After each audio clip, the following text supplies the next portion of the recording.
Bonjour, on va continuer la partie 1 de ce cours d'électricité 2 sur la magnétostatique. Eh bien, on a pratiquement fini, hein. On est déjà on va voir le chapitre 5 sur le travail des forces magnétiques.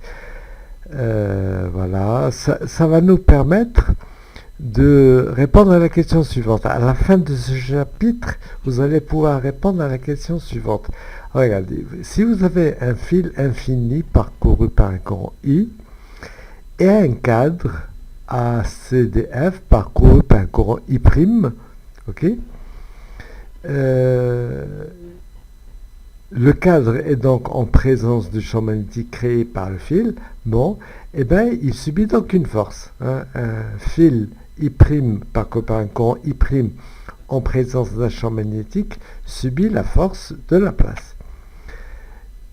La question, c'est comment va se déplacer ce cadre. Vous allez me dire, bon, c'est facile, il suffit de calculer la force totale exercée sur ce cadre, et ça, on sait le faire, puisqu'on connaît l'expression de la force de la place. C'est vrai. Mais ce qu'on va apprendre à faire dans ce chapitre, finalement, c'est de répondre à cette question sans faire de calcul. Enfin, plus exactement, sans faire le calcul de la force de la place, hein, directement à partir du flux. Comme on va le voir dans un moment.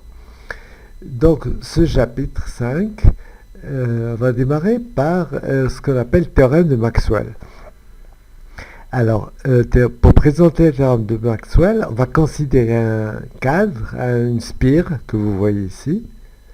Voilà, un fil parcouru par un courant I, en présence d'un champ magnétique B. Les lignes de champ sont en bleu, hein, vous en voyez une ici, etc. Et on va imaginer que ce cadre-là, on va lui faire subir un petit déplacement, un déplacement infinitésimal ici de longueur d lambda, vecteur d lambda. Il va donc venir ici. Vous pouvez imaginer, si vous voulez, à l'instant t, le circuit, il est dans la position initiale ici. À l'instant t plus dt, donc juste après, il est dans la nouvelle position. Bon, la question à laquelle on va répondre, c'est quel est le travail de la force que subit le conducteur. Tu vois, le fil, je veux dire, lorsqu'il est ici, parcouru par un courant I, en présence d'un champ magnétique B, il subit une force. Bon, cette force va travailler pendant un déplacement. Quel est ce travail? Eh bien, pour répondre à cette question, on va regarder le travail subi par la force. D'abord, on va commencer dF, c'est-à-dire celle qui s'exerce sur un élément infinitésimal dl, qui est représenté ici. Oui. Alors, dl, d lambda, vous le voyez, ils sont grands, ils n'ont pas l'air d'être infinitésimaux, mais vous comprenez bien que pour qu'on puisse les voir, on a agrandi les choses. Donc, voilà.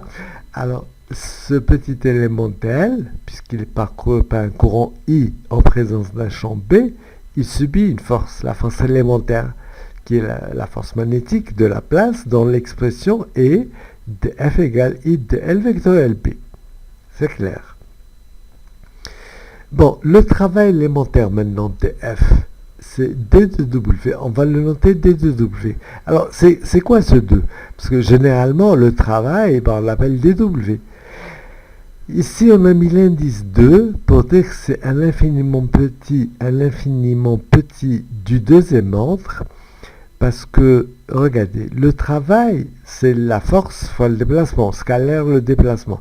Ici, la force, c'est dF, scalaire le déplacement d lambda.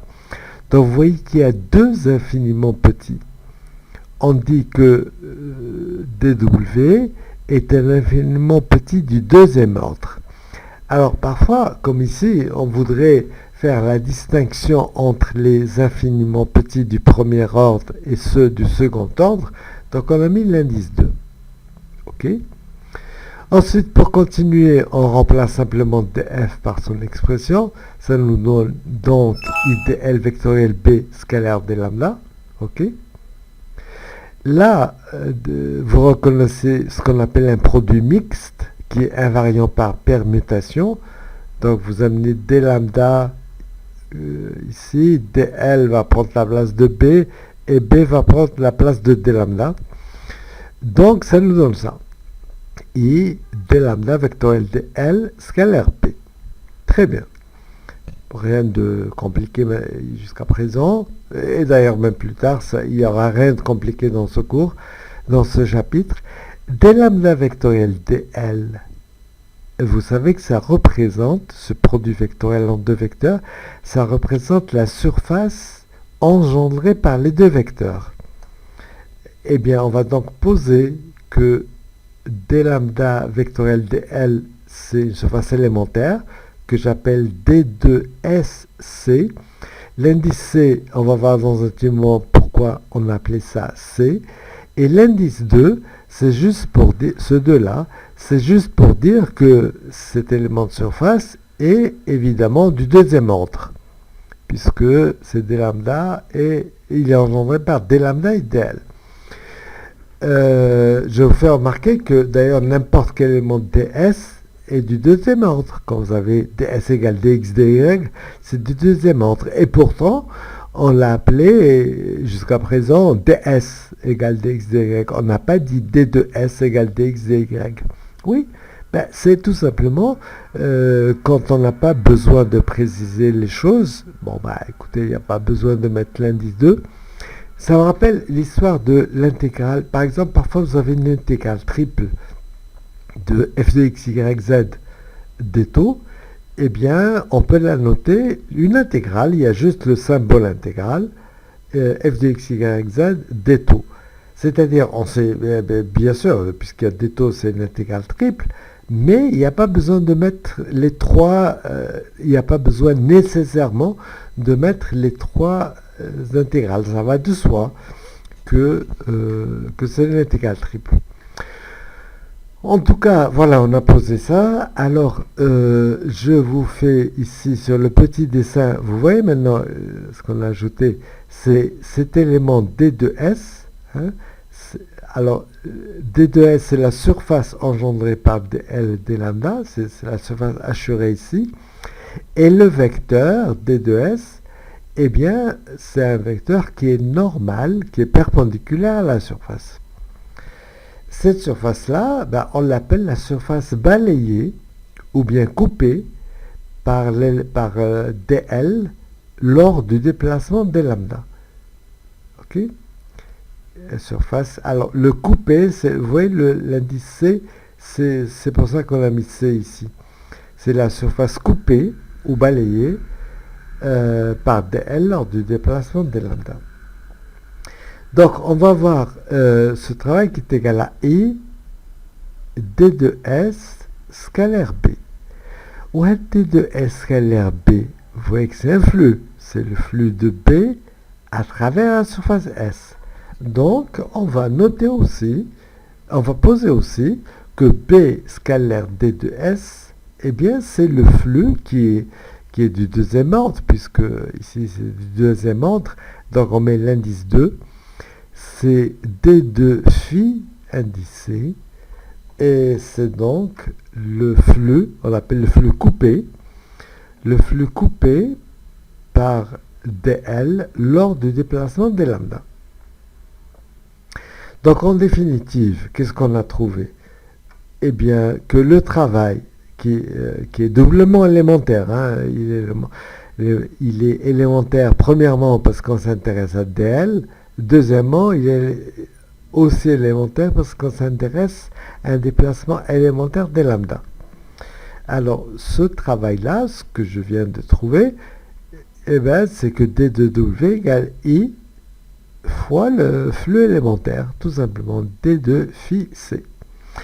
Et si je reviens à mon problème initial, vous vous rappelez, c'était le travail de la force totale F sur tout le circuit qu'il subit pendant le déplacement d lambda. Et bien, ce travail total, qui est infinitésimal lui-même, puisqu'il s'agit d'un déplacement infinitésimal, eh bien, ce travail total va être la somme de tous ces travaux d2w. Et donc, je l'obtiens en sommant tous les deux d2w, c'est-à-dire que je vais sommer, après avoir mis i en facteur ici, je vais sommer tous les d2 phi c, et donc je vais trouver d phi c. Voilà, pour l'ensemble du circuit, j'ai tout simplement dw égale i fois d phi c. Vous voyez, on vient de répondre à la question qu'on s'était posée, quelle est l'expression du travail de la force que subit le cadre.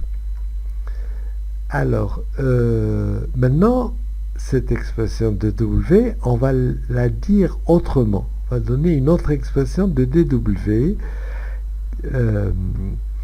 Et pour cela, on va considérer la chose suivante. Regardez ce qui se passe. Ce qui va suivre, c'est valable pour un circuit indéformable. Regardez, nous avons notre circuit C, de tout à l'heure, qui à l'instant T, il est ici. À l'instant T plus dt, il est un peu plus loin, et c'est ce que j'appelle C'. D'accord? Il est ici. Voilà. La surface qui est engendrée lorsqu'on passe de C à C', c'est la surface grise, c'est la surface coupée, c'est la surface balayée par tout le circuit lorsqu'on passe de C à C', donc pendant le déplacement d lambda. Ok?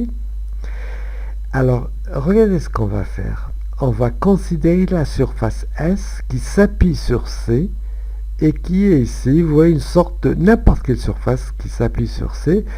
C'est une sorte de cloche, une sorte de demi-hémisphère, si vous voulez, qui est de ce côté-là. Enfin, c'est pas nécessairement une demi-hémisphère, hein, c'est une surface quelconque. Et de même, de l'autre côté, on va considérer une surface S' qui s'appuie sur C'. Vous voyez? Alors, l'ensemble forme une surface fermée. Hein, elle est fermée. C'est une sorte d'œuf. Vous voyez? Je ne sais pas si vous aimez les Kinder, mais je pense à un œuf Kinder qu'on peut ouvrir justement au niveau du gris. D'accord? Voilà. Et on va s'intéresser au flux du champ magnétique à travers cette surface fermée. Combien vaut le flux magnétique à travers une surface fermée? Vous savez que c'est égal à 0, puisque divergence B égale 0. Et ce flux à travers la surface fermée, on va le décomposer sur les trois surfaces. Ça doit nous donner ceci. Le flux, c'est B scalaire ds. Hein, et ds, je peux l'écrire nds. Alors, c'est le flux sur la surface S, plus le flux sur la surface S', plus le flux sur la surface grise, que j'ai appelé divisé. Et la somme de ces trois termes, c'est égal à 0.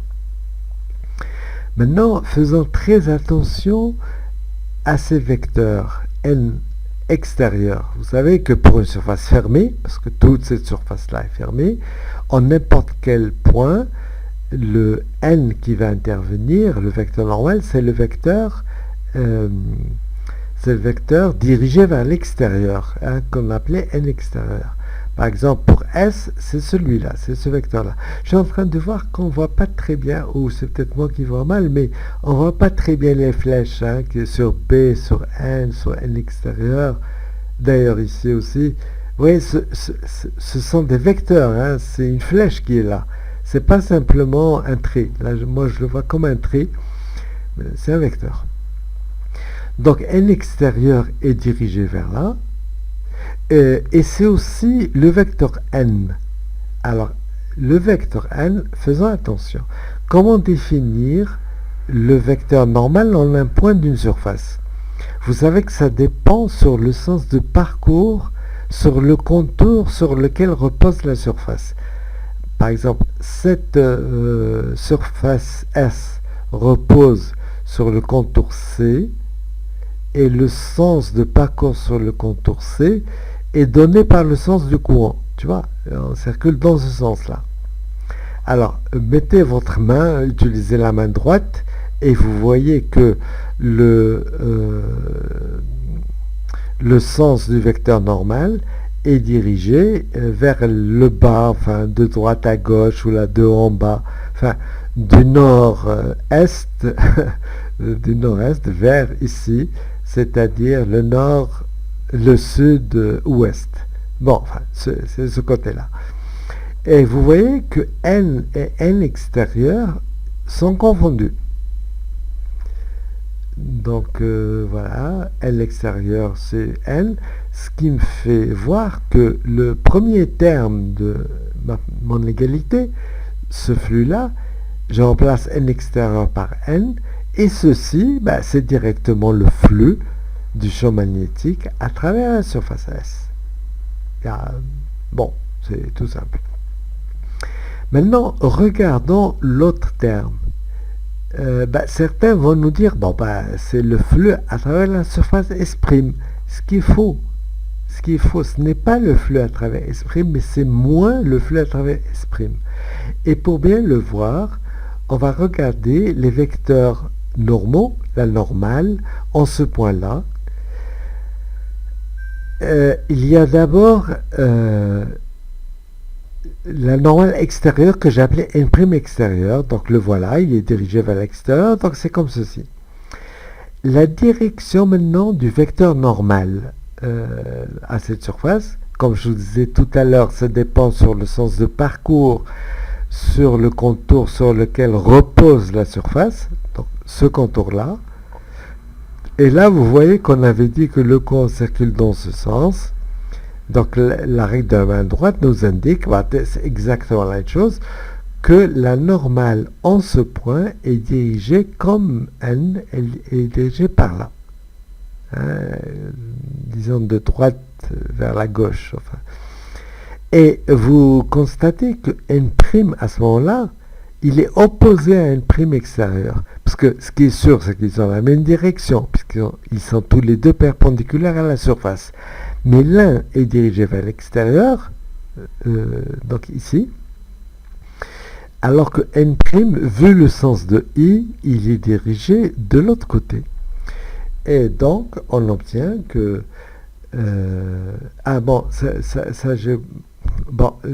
lisons tout de suite cette phrase, ce flux-là, de tout à l'heure, on peut dire que c'est le flux à travers le circuit lorsqu'il est le circuit orienté, parce qu'il est par copain con I, à l'instant T, puisqu'à l'instant T, il est dans cette position. Bon, revenons à ce qu'on disait ici, n' extérieur et n' qui sont opposés, voilà, et donc ça nous donne que ce deuxième terme, eh bien, en fait, il est égal à moins, et là, je remplace n' extérieur par n', et donc il est égal à moins phi', où phi', cette fois-ci, c'est le flux magnétique à travers le circuit, orienté, celui-là, et ce circuit, maintenant, dans cette position, c'est-à-dire à l'instant t plus dt. Voilà, l'instant t plus dt. Ok. Voilà, ici nous avons phi, ici nous avons moins phi, ici nous avons plus dφc, j'en déduis donc que dφc égale, et vous faites passer de l'autre côté, on va trouver donc dφc égale phi' moins phi. En principe, c'est ce qui a marqué ça, voilà. Donc oui, c'est ça l'ensemble. Donc dφc c'est phi' moins phi, et phi' c'est ce qu'on peut appeler phi à l'instant t plus dt, c'est le flux à l'instant t plus dt, moins le flux à l'instant t. Cette petite variation infinitésimale, je l'appelle dφ, ce qui fait que en conclusion, le travail de la force appliquée maintenant à l'ensemble du circuit lors d'un déplacement élémentaire, puisque j'ai regardé l'ensemble du circuit, eh bien c'est I fois dφ. Et tout à l'heure, on avait vu que ce travail-là, c'était I fois dφc. Donc c'est pour ça qu'on a ces deux ensembles, et ça c'est le théorème de Maxwell, comme on va l'écrire tout à l'heure. Mais auparavant, on va peut-être juste dire ce qui se passe pour un déplacement fini. Parce que là, c'était des variations infinitésimales.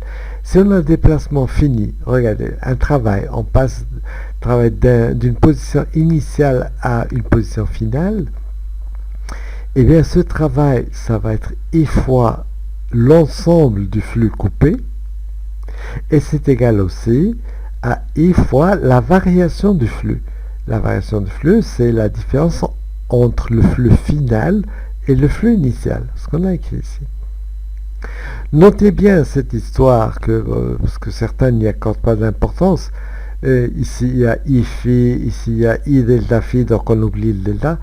Non, c'est très important. Ici, c'est une variation du flux. On dit delta phi.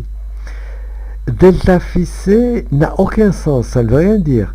Le phi c, c'est quelque chose, c'est le flux qui est engendré, qui apparaît lors du déplacement entre la position initiale et la position finale.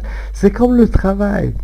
Vous savez, ça doit vous rappeler vos souvenirs de thermodynamique, mais on ne peut pas parler de delta W. Il n'y a pas de variation du travail entre un instant initial et un instant final. Si vous voulez, il n'y a pas un WI et un WF. Le travail dans la position finale, ça ne veut rien dire. Le travail, c'est ce qu'on a pendant le déplacement, lors du déplacement.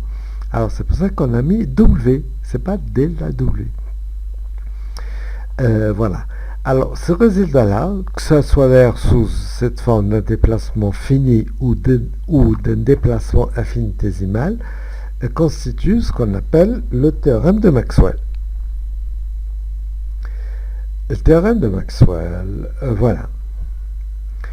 Eh bien, ceci va nous permettre maintenant de parler de ce qu'on appelle la règle du flux maximal.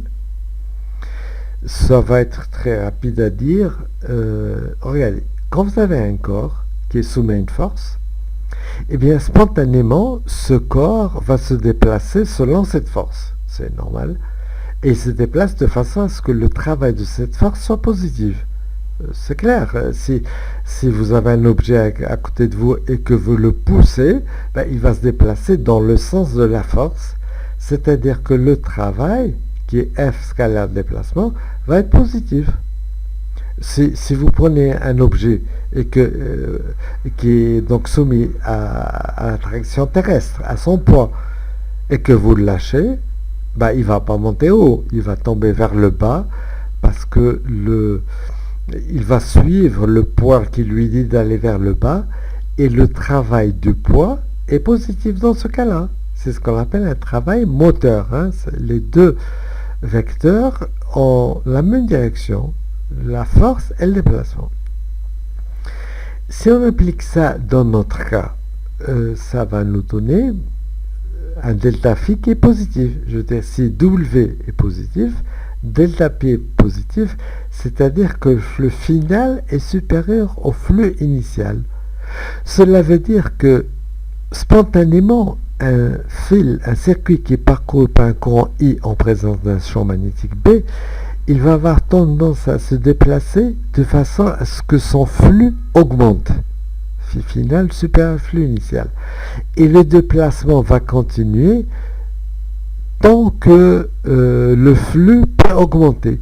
Lorsque le flux aura atteint sa valeur maximale, eh bien, il n'y aura plus de déplacement. Voilà, c'est ce qu'on dit ici. Le déplacement cesse lorsque le flux c'est marqué avec S ici, c'est un X. Bon, j'ai fait une mauvaise manip, il est parti. Bon, j'étais en train de dire que le flux c'est avec X, hein, c'est pas S, c'est une petite erreur de frappe. Et donc, le déplacement allait cesser lorsque le flux allait atteindre sa valeur maximale. Et on va le voir sur un exemple. Ben, c'est l'exemple du début de ce cours, vous vous rappelez? Quand je vous avais dit, voilà, vous avez un cadre en présence du champ magnétique créé par un fil, et dans quel sens il va se déplacer. Bon, ben, on va regarder déjà la forme exacte du champ magnétique au niveau du cadre. Ce champ, il est créé par un fil infini. On sait qu'il a pour expression mu 0 I sur 2 pi rho, porté par le vecteur phi. phi, c'est le vecteur qui est perpendiculaire à la figure, qui rentre dans la figure. Rho, c'est la distance du point considéré, le point M, jusqu'au fil. Hein, c'est ce qu'on appelle rho. Bien, le flux, à ce moment-là, on va pouvoir le calculer, mais on va se dire une chose. Le flux, si vous voulez, c'est l'intégrale de B scalaire ds. Mais regardez, les lignes de champ sont tourbillonnaires, elles tournent autour du fil, n'est-ce pas? Et on constate que si le cadre se déplace selon l'axe Z, par exemple s'il vient vers le haut, comme ça, tout en restant à la même distance B, cette distance-là B du fil, eh bien le flux ne varie pas. Ben oui, puisque on peut le voir mathématiquement, B ne dépend pas de Z, donc le flux ne va pas varier. Hein, quand on se déplace comme ça, si vous voulez, maintenant on va regarder ce qui se passe lorsqu'on se déplace dans la direction ρ, dans cette direction-là, la perpendiculaire au fil. Ah bah oui, dans ce cas-là, le flux va varier, puisque le champ B va varier. D'accord? Mais dans quel sens le flux augmente? Est-ce que lorsque j'éloigne mon cadre, est-ce que le flux va augmenter ou non? Parce que regardez, si le flux augmente lorsque je viens par là, eh bien la règle du flux maximal me dit que le cadre va se déplacer dans ce sens pour que le flux augmente. Par contre, si le flux augmente dans ce sens-là, eh bien, le cadre va se déplacer dans ce sens. Donc, il faut que je sache dans quel sens le flux va augmenter.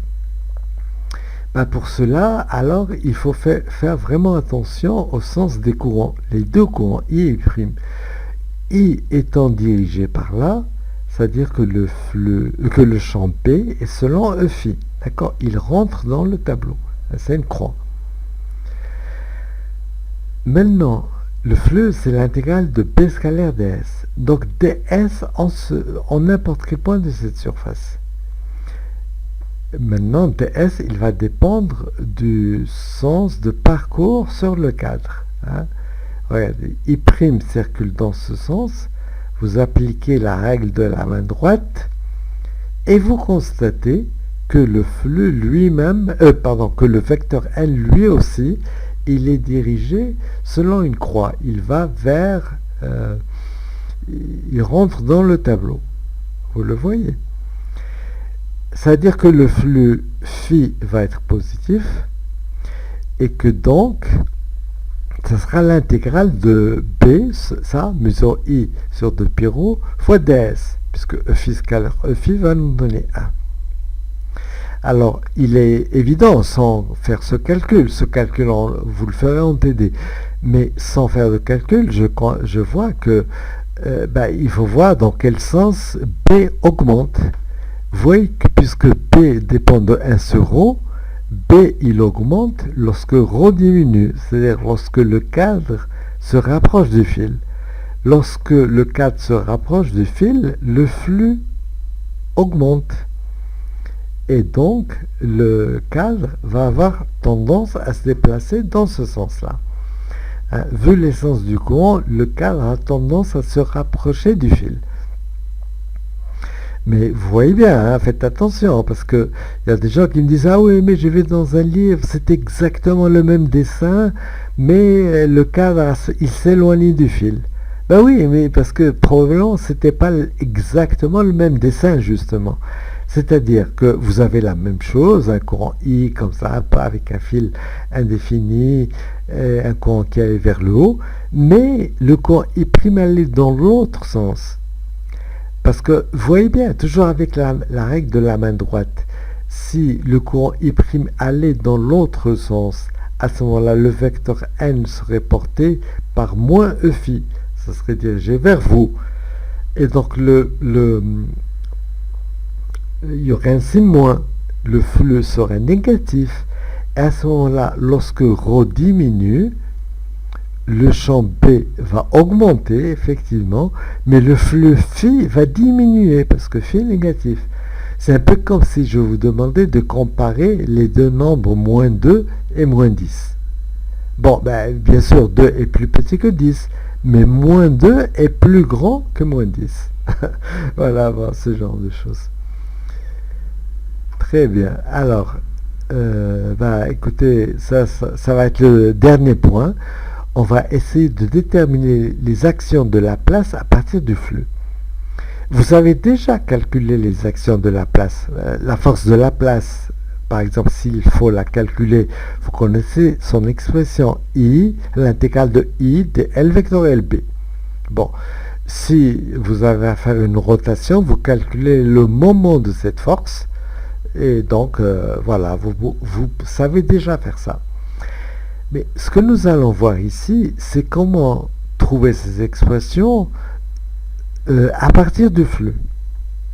On va considérer deux cas. D'abord, le cas de translation. Donc, je reprends ce cas général où j'ai un circuit parcouru par un courant I en présence d'un champ magnétique B. En fait, tout à l'heure, je ne l'ai pas dit, mais j'espère que tout le monde a bien compris que ce champ B n'est pas le champ créé par ce fil lui-même. Parce qu'effectivement, ce circuit parcouru par un courant I, c'est un fil parcouru par un courant I, il produit en tout point un champ magnétique. C'est vrai. Mais ce n'est pas de ça qu'on parle. Hein. Le champ magnétique qui intervient ici, c'est un champ qui est créé par autre chose. On ne sait pas ce que c'est. Hein. Ils n'apparaissent pas ici.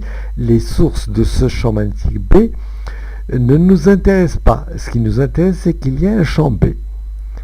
Et ça rappelle, si vous voulez, en électrostatique, quand vous disiez F égale QE. Ah, tout le monde connaît cette expression, F égale QE.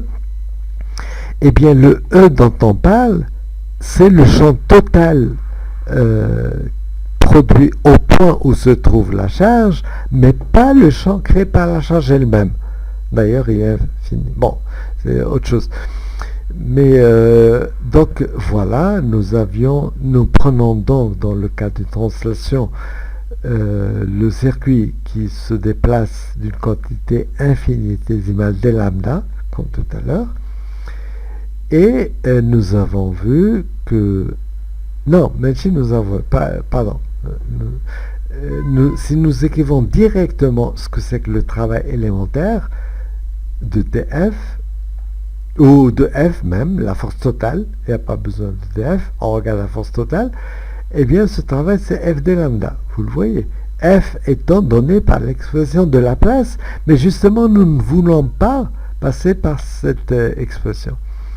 Donc ce que je peux dire, c'est que si j'appelle F indice lambda, la composante de F selon d lambda, donc il n'y a pas d'autre composante, ce produit scalaire va s'écrire comme ça, F lambda d lambda.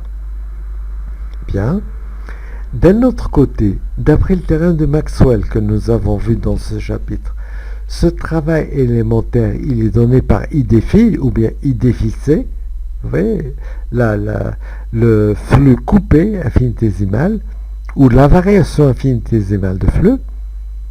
Et si on dit, si on compare ces deux expressions, on obtient l'expression de F indice lambda.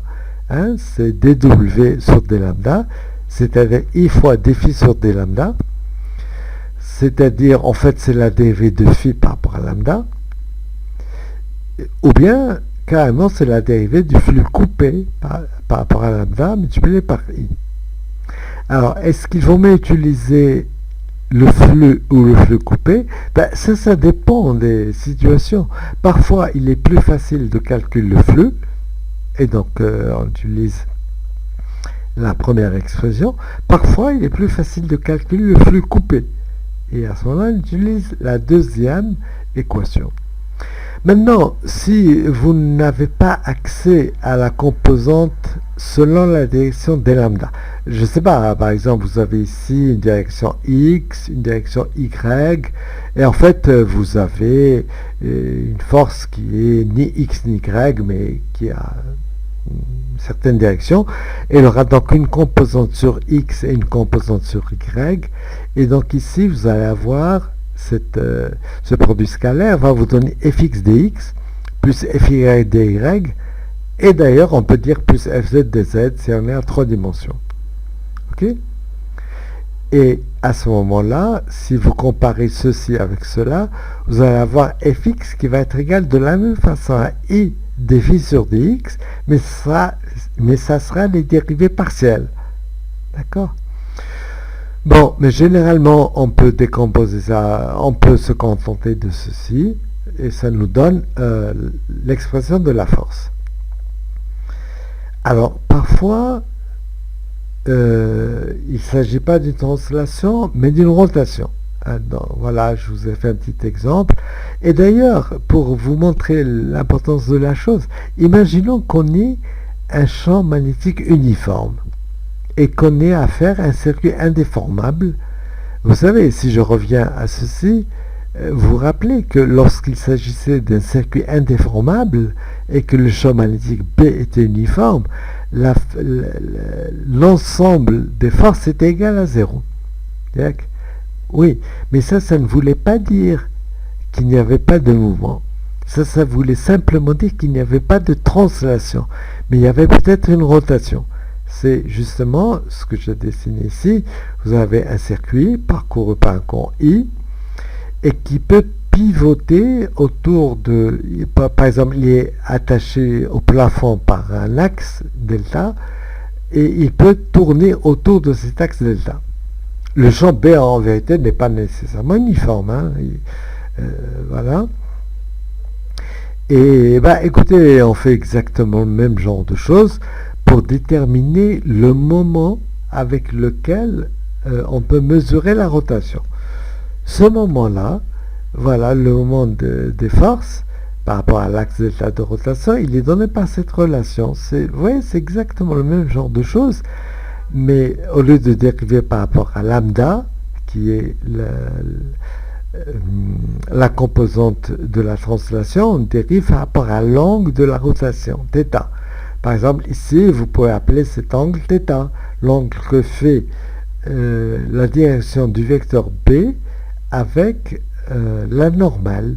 Hein. On pourrait caractériser ça par θ, ou là, ça peut être en fait ça peut être θ plus θ0. Bon. Mais en tout cas, voilà, à partir du flux, on peut déterminer les actions de Laplace, que ce soit dans le cas d'une translation ou dans le cas d'une rotation. Bon, c'est terminé, voilà. Très bien, écoutez, je vous remercie pour votre attention et je vous dis à plus tard.